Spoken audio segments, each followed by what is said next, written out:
Oi, gente, boa noite, tudo bem? Como é que vocês estão? Hoje eu não vou dar uma aula ao vivo para vocês, porque a gente tá em quarentena, né? E aqui na minha casa eu não tenho nada para escrever, eu não tenho lousa, eu não tenho nada assim que eu possa dar uma aula mesmo como se fosse lá na Unesp. Aí eu tava tentando escrever aqui nos papeizinhos aqui e mostrar para vocês, fazer uns slides impressos, mas aí eu achei que não ficou muito bom. E aí eu decidi fazer uma aula gravada, né, com os slides e a minha voz por trás explicando. Então, é isso. Se vocês tiverem qualquer tipo de dúvida, me chama no WhatsApp, me chama no Facebook, onde vocês precisarem, tá bom? Eu vou ficar online durante o tempo da aula, para eu tirar as dúvidas se vocês estiverem assistindo a aula, ou pode mandar mensagem também quando vocês quiserem, tá bom? Hoje a gente vai falar um pouquinho, finalmente, sobre os reinos. Então, desde o começo do ano, a gente estava falando que existem 5 tipos de reinos, né? 5 reinos diferentes de seres vivos. E hoje a gente vai começar a ver direitinho o que é o reino Monera, por exemplo, o que é o reino Protoctista. Então, a gente vai ver com detalhes cada um desses seres, tá bom? E aí, o de hoje é então o reino Monera, o reino das bactérias. Beleza? Vamos lá. Antes de começar a aula mesmo, falando sobre o reino Monera, vamos retomar o que a gente já viu. Então, desde o começo do ano, a gente falou sobre os níveis de organização da biologia e a aula passada foi sobre a taxonomia. Então, vamos falar sobre os níveis de organização, só para vocês lembrarem um pouquinho. A primeira aula foi sobre esses níveis aqui. Então, a gente viu que o átomo, a menor partícula do universo, forma molécula. Um conjunto de moléculas vai formar uma organela. Essas organelas formam uma célula. Um conjunto de células forma tecido, que pode formar órgãos, sistemas, organismo, certo? Então, quando a gente tem um conjunto de sistema, a gente tem um organismo completo. População, um conjunto de organismos da mesma espécie forma uma população. Uma comunidade é formada quando a gente tem organismos diferentes, de diferentes espécies.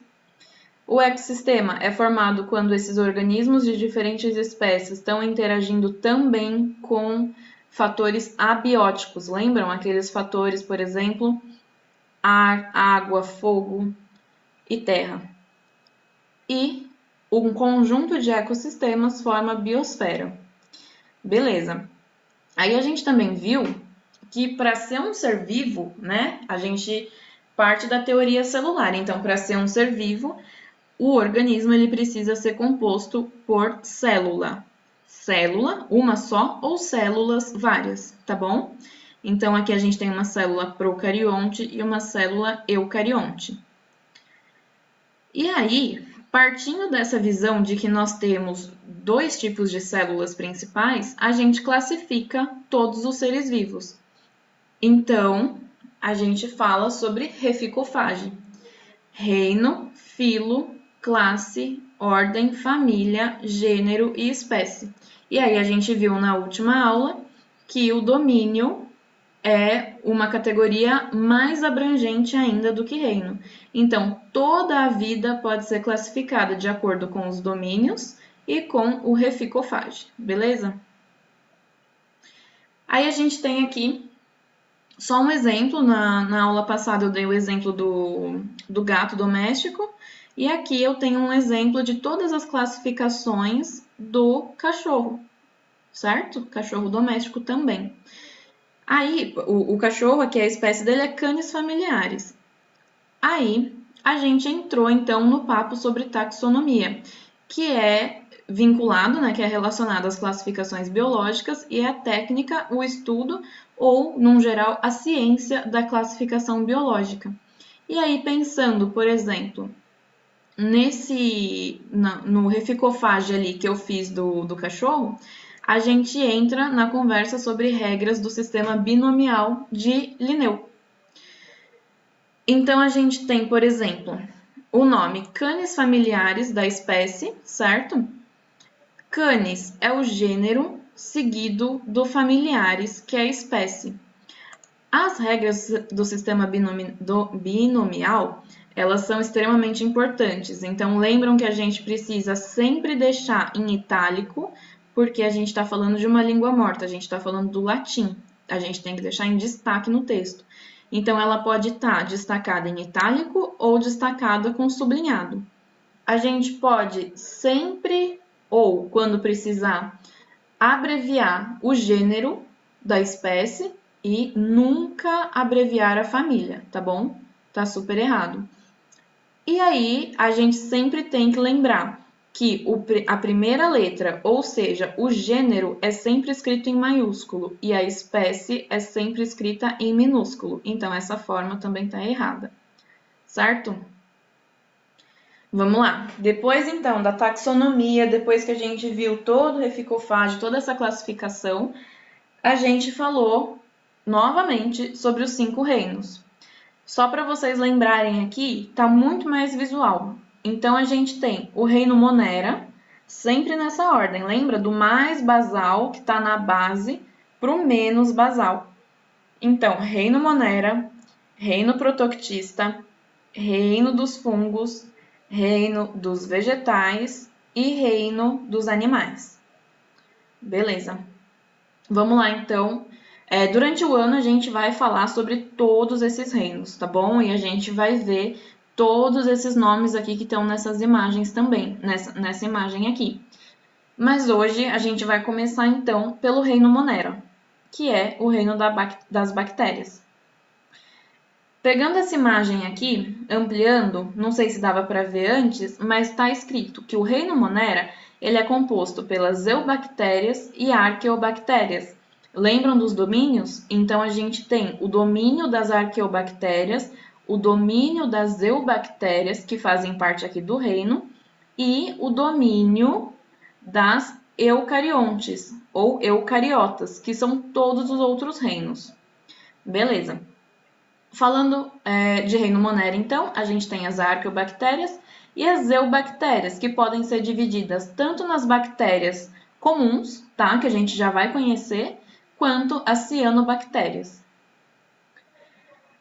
Beleza, isso daqui eu acho que vocês já viram alguma vez na vida. As bactérias, elas são representadas dessa forma. Então, talvez nem sempre tão colorido assim, mas elas sempre vão ser representadas ou por bolinhas ou por bastões, tá bom? E sempre com alguns rabinhos, assim que a gente já vai ver o que que é. Essa representação aqui, ela acontece dessa forma porque quando a gente olha para as bactérias no mundo real e não desenhadas, a gente tem todas essas formas de bactérias, tá bom? A gente utiliza o microscópio eletrônico. É um microscópio muito grande e muito potente para que a gente consiga ver as bactérias, porque elas são organismos muito, muito, muito pequenos.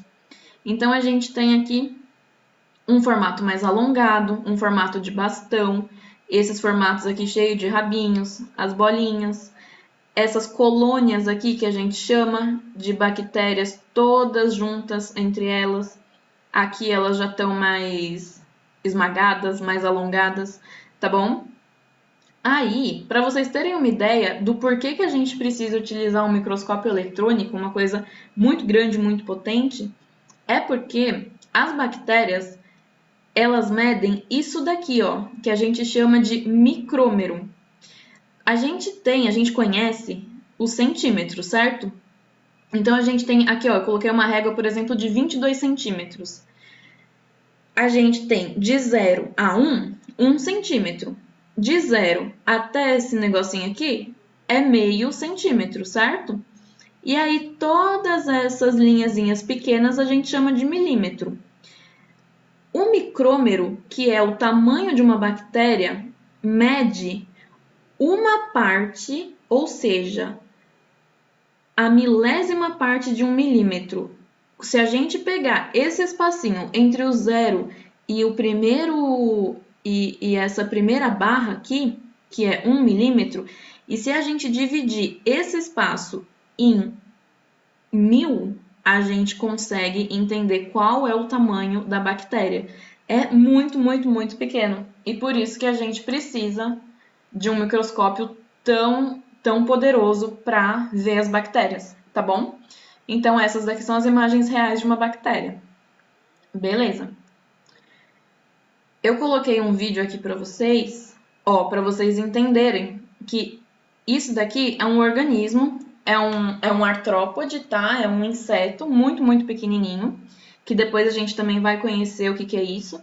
Mas ele mede 1 milímetro, certo? Então, a gente tem a régua de 0 a 1 centímetro e esse artrópode, esse organismo, ele mede uma barrinha dessa. Beleza. Olha só esse zoom. Será que vai dar certo? Espera aí. Vamos ver. Calma. Tava tudo dando certo, gente.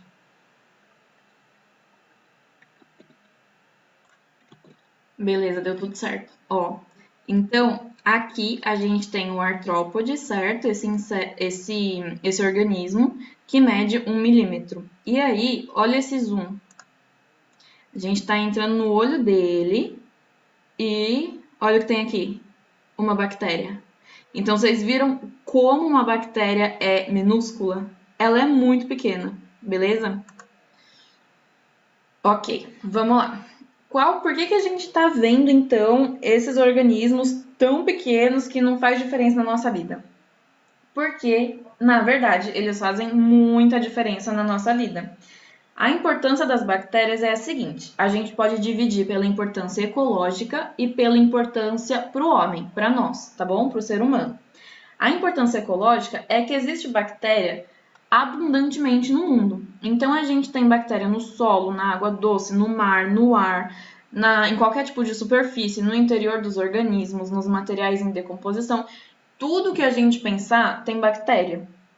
Além disso, as bactérias, elas são muito resistentes. A gente vai ver daqui a pouco o que é isso. Elas possuem uma vida latente.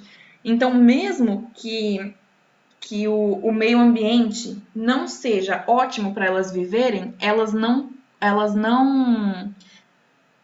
sofrem por isso, elas não vão morrer. Elas vão dar um jeito de continuar vivas ainda, esperando que o meio ambiente melhore e que elas possam voltar a ter a vida normal, certo? Elas fazem parte também do processo de decomposição e do ciclo do nitrogênio, que a gente já vai ver tudo isso. A importância para o homem é o uso industrial das bactérias. Então, a gente pode utilizar para fermentação, ou seja, para nossa alimentação, e também para biotecnologia. Além disso, claro, não menos importante, as bactérias também transmitem várias doenças. Beleza. Vamos lá. Então, aqui a gente conheceu um geral sobre o que quem são e qual a importância das bactérias. Vamos entender agora qual que é a importância e quais que são as características de cada um dos tipos das bactérias, de cada um dos tipos dos organismos do reino Monera. Então, a gente pensa nas eubactérias, certo? Nas bactérias comuns e nas cianobactérias e nas arqueobactérias. Vamos lá. As cianobactérias, elas são fotossintetizantes, tá? Então, elas são autotróficas e elas vivem na água. Elas eram conhecidas como algas azuis, então elas eram reconhecidas como algas e hoje elas são reconhecidas como bactérias. Elas podem viver isoladamente ou em colônias, cianobactérias, e no ambiente aquático formam o fitoplâncton, tá? Como esse fitoplâncton, como essa cianobactéria faz fotossíntese, ela é responsável pela liberação de gás oxigênio na atmosfera. Ela é uma das responsáveis e talvez as principais responsáveis. E aí a gente vai entrar numa conversa outro dia sobre isso, tá? Mas só para a gente conseguir entender um pouquinho melhor o que são as cianobactérias, o que são as arqueobactérias e o que são as bactérias. Então, as arqueobactérias, elas são tipos de bactérias que vivem em ambientes extremos. Essas bactérias, elas têm um metabolismo peculiar e um metabolismo adaptado para alguns tipos de meio ambiente. As arqueobactérias, chamadas de halófilas, vivem em locais com alto teor de sal, por exemplo. As termófilas, elas vivem em altas temperaturas. As metanogênicas vivem em alto teor de metano. Então, por exemplo, são as bactérias que vão decompor lixo. Essas arqueobactérias, elas vivem nesses ambientes extremos. A gente não precisa lembrar desses nomes. Eu só quero apresentar para vocês por que arqueobactérias são diferentes das bactérias comuns. Porque elas vivem, então, nesses tipos de ambientes, tá bom? E aí, as bactérias, então, no geral, são todas procariontes, ou seja, formadas por aquele tipo de célula procarionte, são unicelulares, então todas as bactérias são organismos unicelulares, formados por uma única célula. Elas podem viver de modo isolado ou em colônias, a gente já vai ver o que é isso. Elas podem ser heterotróficas, que é a maioria delas, ou autotróficas. E aí é o que a gente estava conversando. As cianobactérias, por exemplo, podem fazer fotossíntese e existem outros tipos de bactérias que também fazem quimiossíntese. A gente já conversou sobre isso, lembram? Elas podem possuir plasmídios, que são DNA extracromossômico. O que significa isso? Que a gente tem o DNA principal da bactéria e a gente tem uma outra composição de DNA, que é o DNA não principal, extracromossômico. Além disso, as bactérias podem possuir uma cápsula bacteriana. Então, quando a gente fala de uma célula procarionte, a gente está falando de uma célula que tem DNA, que tem ribossomo, que tem citoplasma e que tem membrana plasmática. Além disso, as bactérias elas podem possuir ainda uma parede celular e uma cápsula bacteriana. É o que está aqui na figura. Então, pegando esse exemplo aqui de célula bacteriana, a gente tem o DNA, certo? Que no caso a gente vai chamar de nucleóide. Esse DNA e todas essas bolinhas aqui, que são os ribossomos, estão imersos aqui no citoplasma. Esse citoplasma está sendo limitado pela membrana plasmática, essa amarela aqui. Olha lá, membrana plasmática. A membrana plasmática está sendo protegida por uma camada externa formada por algumas substâncias que a gente chama de peptídeo glicano, tá bom? Essas duas camadas externas aqui formam o que a gente chama de parede celular. Além disso, por fora da parede celular, as bactérias ainda podem ter uma cápsula, tá bom?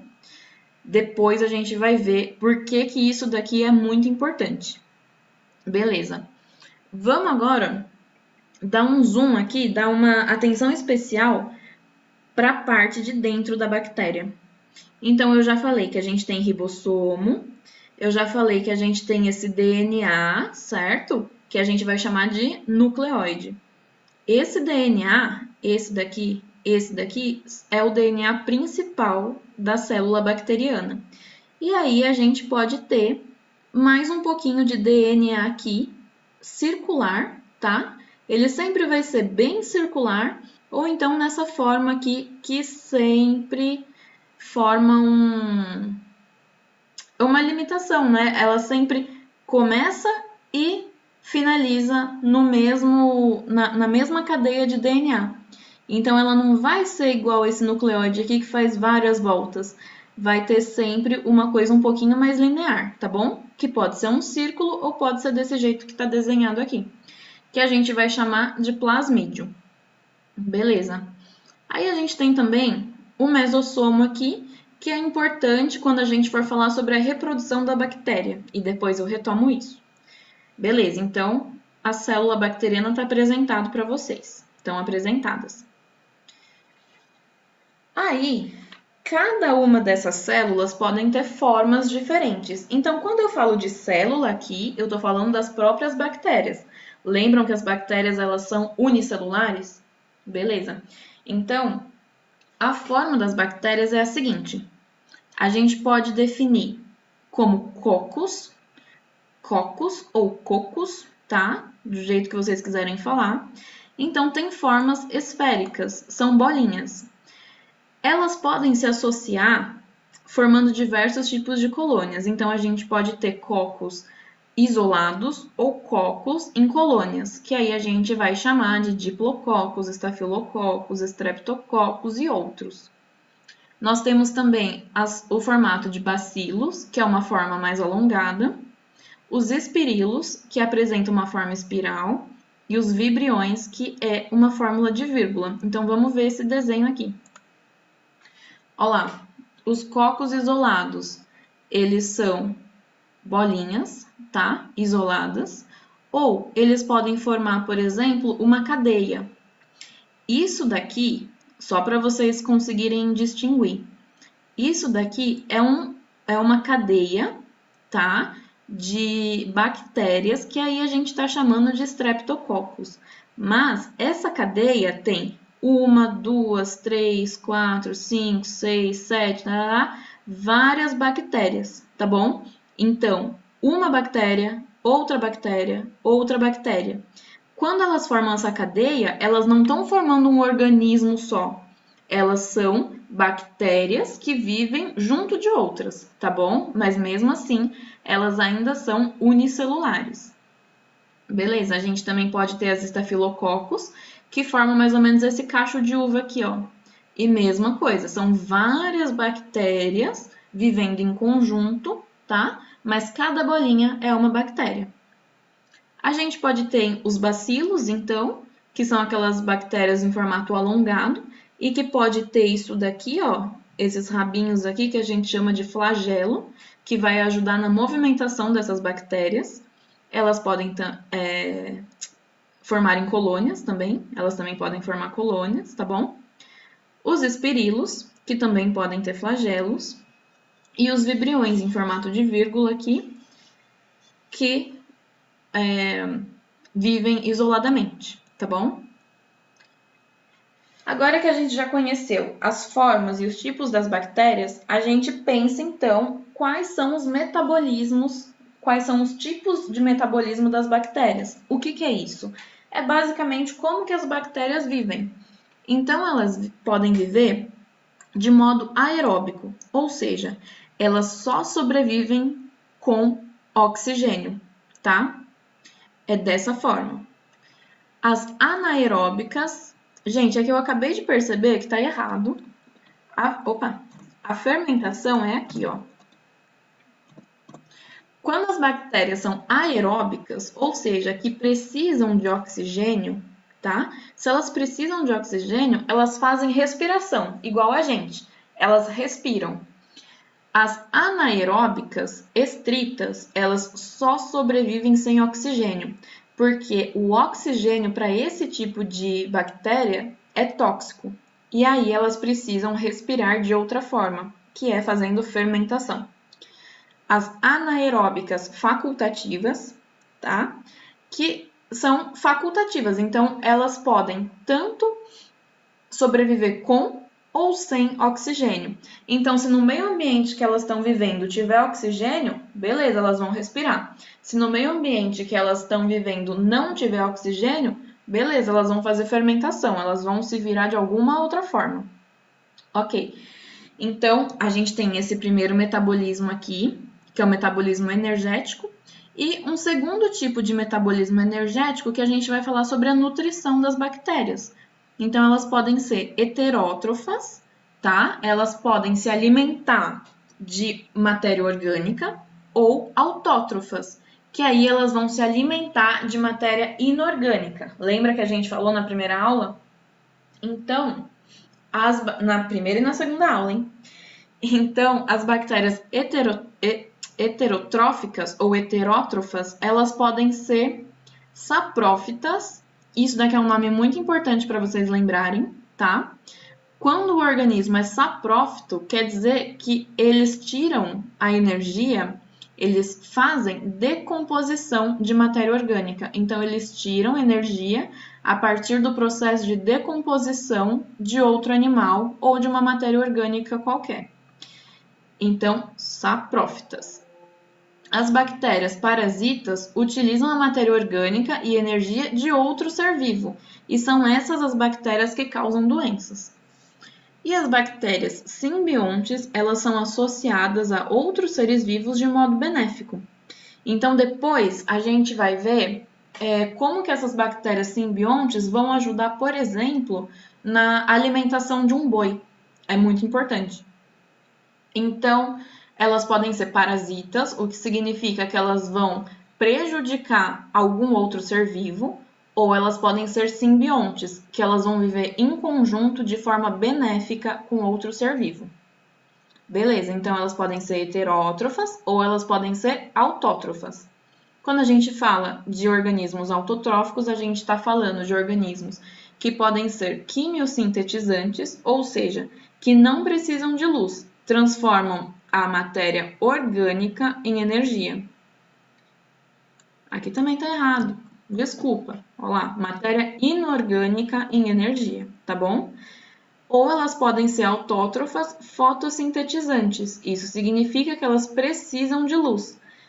E aí, depois a gente vai dar uma olhada, a gente vai ver que elas possuem bacteriofila. Então, quando a gente pensa em fotossíntese, a gente sempre pensa nas plantas, não é?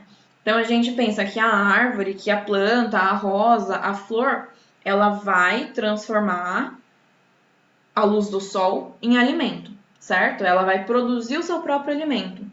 Aqui, a fotossíntese das bactérias funciona dessa mesma forma. Então, as bactérias vão produzir alimento a partir da luz do sol. Beleza. Só que elas fazem isso por um processo da biologia que é muito diferente das plantas. Então, quando a gente pensa nas plantas, a gente pensa nos cloroplastos e na clorofila, sabem? Depois a gente vai ver isso também. Mas, quando a gente fala das bactérias, as bactérias elas não possuem cloroplastos, elas possuem bacteriofila, tá bom? Essa é a diferença. Beleza, então a gente viu que o metabolismo das bactérias pode ser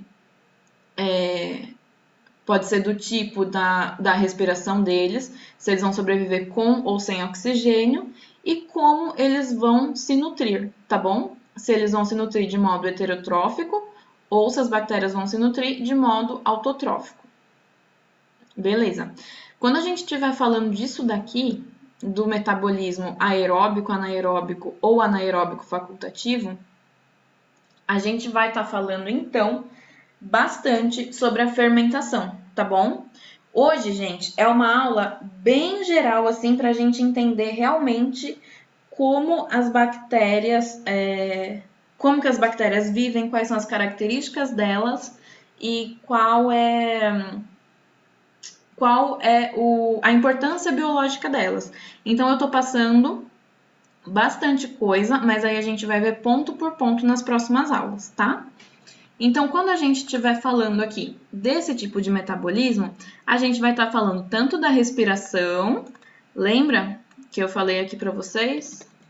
Respiração, quanto da fermentação. E aí, só para vocês entenderem um pouquinho melhor o que é essa fermentação, eu trouxe aqui para vocês essa imagem, porque a gente sempre pensa na fermentação do bolo, por exemplo, não é? Ou na fermentação do pão. Então, qual que é o processo que está por trás disso? A bactéria, ela vai se alimentar do açúcar que tem no pão, ou no vinho, no queijo, no bolo que a gente está fazendo. Então, a bactéria se alimenta desse açúcar, acontecem vários processos biológicos, tá? Que fazem com que a bactéria transforme esse açúcar em gás carbônico e outras substâncias. Então, quando a bactéria produz gás carbônico e solta para o meio ambiente, o pão, o bolo cresce, tá bom? E aí a gente fala, por exemplo, que o vinho fermentou ou que o queijo fermentou. É esse o processo, bem básico. Só para vocês não ficarem perdidos aqui também, quando a gente fala desse tipo de nutrição aqui, dos heterotróficos e dos autotróficos, a gente pode dar uma atenção um pouquinho melhor para alguns exemplos de bactérias autotróficas. E aí a gente está falando então das cianobactérias, que a gente falou no comecinho da aula. Então elas realizam fotossíntese, tá? Mas a clorofila é aquilo que eu falei, não está organizada dentro de cloroplastos. Isso daqui pode estar sendo uma coisa que vocês não estão entendendo nada. Mas aí, só para deixar um pouquinho melhor, um pouco mais visual para vocês, é o seguinte: quando a gente pensa numa planta, a gente vê que ela é verde, as folhas são verdes, o galho é verde. Por quê? Porque nas células de cada uma, em cada uma das células da planta existe uma organela que chama cloroplasto. Dentro desse cloroplasto tem várias clorofilas. E é esse pigmento verde aqui, ó, essas moedinhas verdes, que fazem com que a planta consiga produzir seu próprio alimento. As cianobactérias têm isso também, só que ao invés dessas moedinhas estarem dentro de um cloroplasto, dentro de uma organela, elas estão soltas dentro do citoplasma de cada uma das células, tá bom? De cada uma das bactérias. Beleza. Aí, a gente estava falando então das autotróficas, eu falei para vocês da fotossintetizante, que são as cianobactérias, e agora eu vou falar para vocês das quimiosintetizantes, que são as nitrobactérias, essas daqui.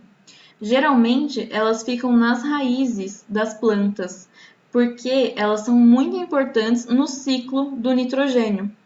Então, existe oxigênio, gás carbônico, gás metano, nitrogênio na atmosfera. Só que esse nitrogênio, ele é muito importante para todos os seres vivos, só que a gente não consegue absorver o nitrogênio do meio ambiente.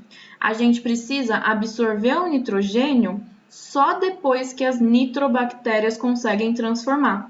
Então, por isso que o ciclo do nitrogênio é muito importante, tá bom? Beleza, vamos lá. Ainda falando sobre o metabolismo, então, a gente tem também uma característica muito importante das bactérias, que é o processo de esporulação. Então, o que significa isso? Eu falei para vocês lá no comecinho da aula. Esse é um processo muito importante para as bactérias, porque quando elas não estão no meio ambiente, que a gente chama de ótimo para elas, ou seja, quando, por exemplo, uma bactéria anaeróbica estrita, lembra o que é isso? São aquelas bactérias que não podem ficar em contato com oxigênio, certo? Aquelas bactérias que fazem fermentação. Então, quando essas bactérias estão expostas, por exemplo, ao oxigênio, que é tóxico para elas, não estão no ambiente ótimo para elas, estão sendo prejudicadas, o que essas bactérias vão fazer? Talvez elas não morram, porque elas podem fazer o processo de esporulação. O que é isso? É simplesmente jogar fora, tá? Então a bactéria vai abandonar tudo aquilo que faz ela gastar muita energia. Então ela faz esse processo aqui de abandono. Olha só, a bactéria vai guardar para ela só o que é muito necessário. Então, o nucleóide, por exemplo, é muito necessário, certo? Os ribossomos, um pouquinho do citoplasma, o plasmídio dela, vai ficar tudo guardadinho aqui, ó, no endósporo, tá vendo? É uma bolsa, vamos pensar que é uma bolsa que essa bactéria vai fazer para guardar tudo que é de muita importância para ela. E aí, ela vai poder se livrar de todo o resto, por exemplo, de boa parte da membrana plasmática, da cápsula, da parede celular, grande parte do citoplasma e outras coisas que não é importante para ela. Ou seja, ela se livra da maior parte das coisas da composição dela que faz com que ela perca energia. Porque já que ela não está no ambiente ótimo para ela precisa reservar a energia que ela tem para não morrer. Então ela entra num estado de vida latente. É como se ela tivesse num estado de vida dormente, vegetativo. ela não vive normalmente a vida dela, tá? Ela não se reproduz, ela não come, ela não faz nenhuma das funções metabólicas, porque ela fica latente, certo? E aí, esse processo de esporulação faz com que a bactéria não morra. E aí, quando o ambiente está ótimo para ela, quando o ambiente começa a melhorar de acordo com o metabolismo dela, ela faz o processo inverso. Ela começa a produzir toda a membrana plasmática, tudo isso daqui que ela perdeu, ela começa a produzir novamente, tá bom? Então, esse é um processo muito importante também do metabolismo das bactérias. Beleza. Agora, um dos últimos tópicos da aula. A reprodução dessas células. Como que acontece a reprodução das bactérias? Existem dois tipos. A reprodução assexuada e a reprodução sexuada, tá? Bem básico para vocês, a reprodução assexuada é aquela que não tem variabilidade genética. Ou seja, que a reprodução é a partir de clones. Então, quando uma bactéria vai se reproduzir, ela basicamente se divide ao meio e tá lá, pronto, se reproduziu. Então tem um clone e tem outro clone. Quando a gente fala da reprodução sexuada, a gente está falando que existe variabilidade genética. Então eu tenho troca de material genético entre diferentes bactérias, tá bom? E isso serve para qualquer tipo de ser vivo. Essa explicação básica que eu dei. Então vamos pensar na reprodução assexuada. Bem básico. É um tipo de reprodução onde não ocorre variabilidade genética. Beleza, isso a gente viu. Ou seja, os indivíduos descendentes, os filhos, são idênticos cromossomicamente, ou seja, são idênticos geneticamente ao organismo matriz. Nesse caso, não há encontro de gametas e não ocorre fecundação. Então, o exemplo mais que eu acho que vocês vão conhecer é o exemplo das suculentas. Sabe aquelas plantinhas que parece um cacto? Quando a gente quebra uma das folhas dela, a gente pode plantar e vai nascer outra suculenta. Isso daqui é a reprodução assexuada. A gente está formando clones desses organismos. A gente pode falar isso também das planárias, não sei se vocês já viram, a gente vai ver ao longo do ano, das estrelas do mar. Se a estrela do mar perde uma das extremidades dela, ela se regenera. Então, o que vai acontecer? Ela vai formar um outro clone, porque o indivíduo matriz genitor continua aqui, certo? E o outro, que nasceu da extremidade cortada, forma outro indivíduo. Beleza. Como que a gente pensa dessa mesma forma para as bactérias? É isso daqui, ó. As bactérias fazem bipartição ou cisparidade, tá? O que elas fazem? A gente tem um nucleóide, a gente tem ribossomo, tudo aqui dentro da bactéria. Citoplasma, membrana plasmática. A bactéria vai duplicar todas essas partes metabólicas importantes para ela. Então, o DNA, o nucleóide vai ser duplicado, a quantidade de citoplasma, os ribossomos, tudo que ela tem aqui dentro, o plasmídio, tá? E aí, a membrana plasmática começa a fazer a divisão desses componentes que agora estão todos duplicados. Então, começa um processo de divisão e aí parte ao meio. Então, de um indivíduo, agora eu tenho 2 clones. Eu coloquei aqui para vocês também um vídeo, ó lá, das bactérias se reproduzindo assexuadamente. Então, de pouquíssimas bactérias, claro que isso daqui tá numa velocidade muito rápida, tá? Mas as bactérias, elas fazem a reprodução a cada 20 minutos. Então, vamos pensar que uma bactéria formou 2 clones, certo? Em 20 minutos. Esses 2 clones vão formar 4 clones em 20 minutos. Esses 4 clones vão formar 16 clones. Por isso que a reprodução das bactérias é muito, muito, muito rápida. E quando a gente fica doente por bactéria, e depois a gente vai ver as doenças, a gente fica doente muito rápido, a gente sente os sintomas muito rápido e por isso que a gente precisa se cuidar de uma forma muito rápida também, tá bom? Então, a gente estava falando da reprodução assexuada. Agora, a reprodução sexuada. Qual que é a diferença?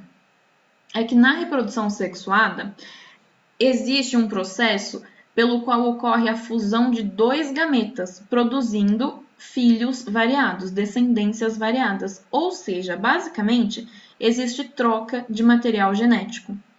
Então, quando a gente pensa no exemplo mais óbvio, é o ser humano, certo? A gente tem uma mulher, um homem que cruzam, certo?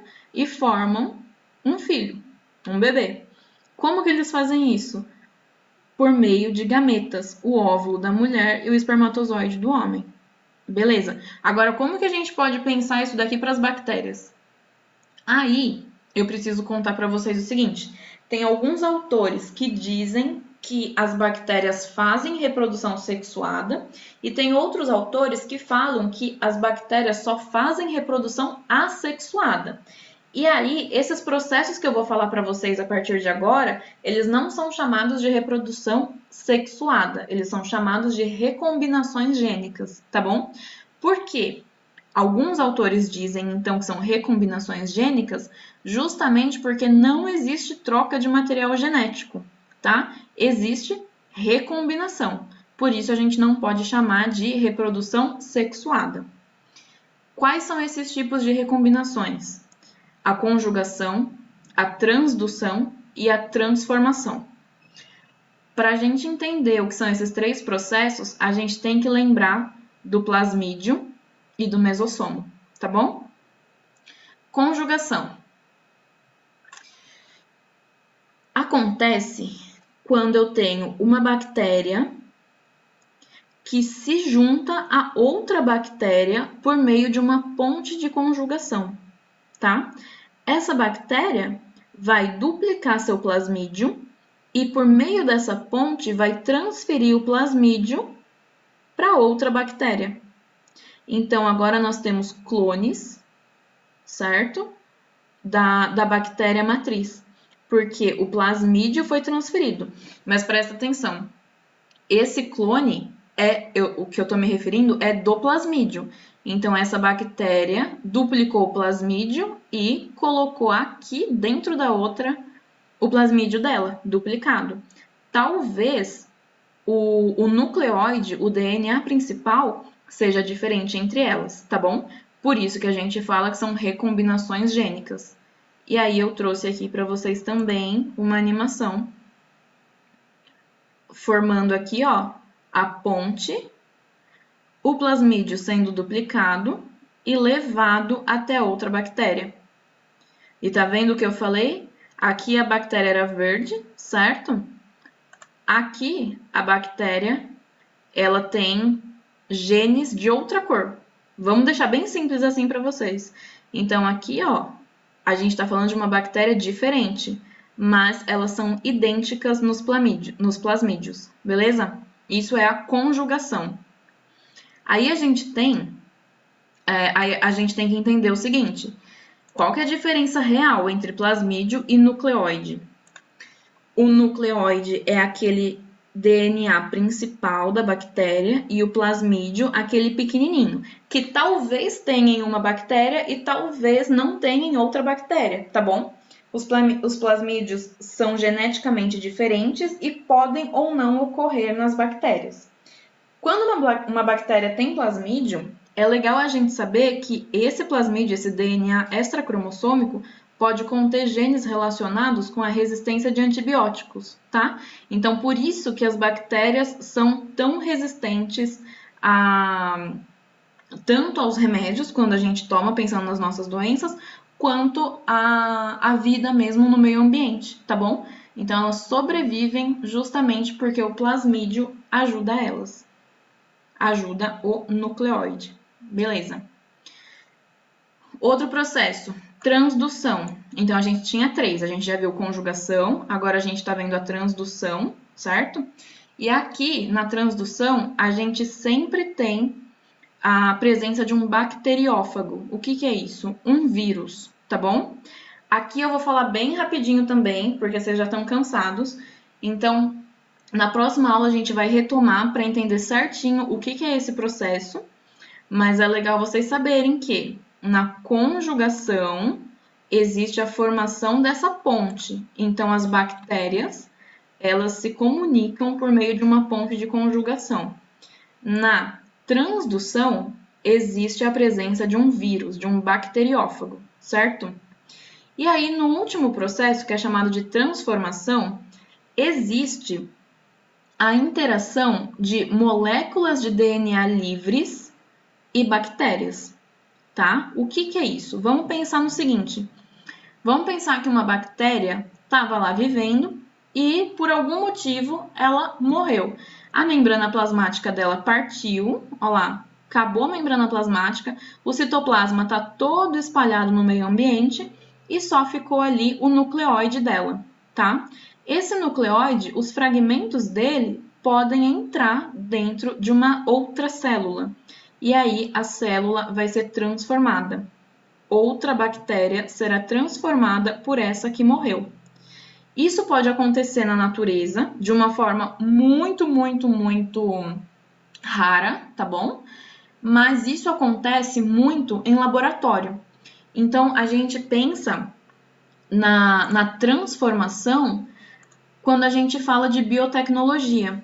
Ou seja, a gente tem bactérias, tá? Que são reconhecidas pelos pesquisadores como benéficas para o ser humano ou para algum tipo de animal. E aí esses pesquisadores retiram o plasmídio dessas bactérias, fazem vários processos aqui e colocam esse plasmídio dentro de outras bactérias. E essas bactérias vão começar a produzir aquilo que o plasmídio mandar, tá bom? Porque como o plasmídio é um DNA, certo? Esse plasmídio vai dar comando para a bactéria. E esse comando, por exemplo, pode ser produzir hormônio como a insulina.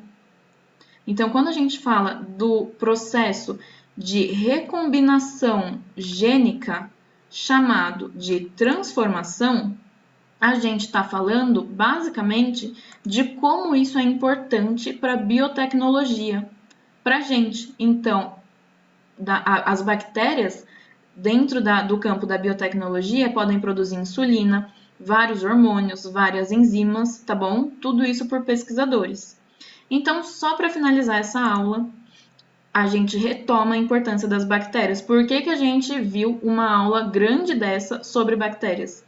Porque elas têm uma importância ecológica muito grande, porque elas são abundantes, elas estão dentro de qualquer organismo, na superfície de qualquer organismo, na superfície de tudo que a gente conhece, no solo, na água, no mar, em todos os ambientes, tá bom? Elas fazem a esporulação, vida latente, elas participam da decomposição e do ciclo do nitrogênio, o que é muito importante. E para a gente, elas também vão influenciar a nossa alimentação, a biotecnologia, então a nossa saúde e doenças, tá bom? Que aí a gente vai ver tudo na semana que vem. Beleza? Gente, qualquer dúvida eu tô aqui. É só vocês falarem comigo, certo? Muito obrigada. Boa aula para vocês e boa noite.